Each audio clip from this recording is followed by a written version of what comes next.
Pessoal, vou responder aqui uma pergunta que eu recebo muito. O pessoal fala: qual valor eu uso na hora de transformar a minha spline em polyline, né? Então, o que que é isso? A gente normalmente faz o desenho utilizando uma spline, que é esse formato de linha aqui, ó, que ao clicar ela vai dando esse formato aqui, ó, mais arredondado para a minha linha.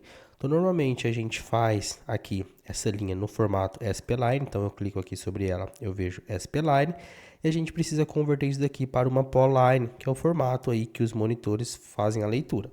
E para isso a gente utiliza um comando chamado pedit. Então aqui o PE, né? Então eu pego aqui o comando e ele fala para mim especificar aqui uma precisão. Então qual que é o valor que eu coloco na precisão? E aqui depende muito de como a gente fez a coleta do ponto. Por exemplo, nesse daqui, eu tenho aqui uma precisão de 50, então eu vou colocar uma precisão de 50 e a gente vai ver como que ficou a densidade de ponto. Ó. Então ficou aqui uma linha que tem uma densidade de pontos.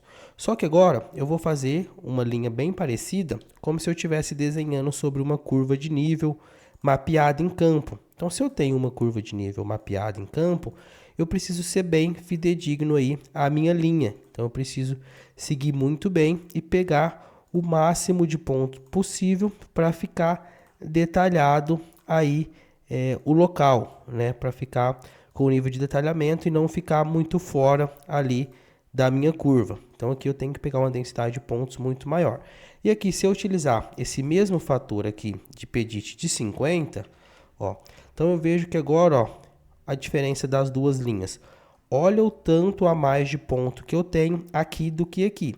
Então, nesse caso aqui, onde eu sigo uma curva, onde eu pego pontos mais próximos, eu recomendo aí utilizar de 25, 30 de pedit aí no máximo, tá? Para a gente não ter um cenário assim, que tem essa densidade de pontos muito grande, e essa densidade de pontos muito grande vai fazer com que a gente tenha que dividir o projeto em uma maior quantidade de parte, né? Isso daqui, operacionalmente falando, não é uma coisa tão interessante.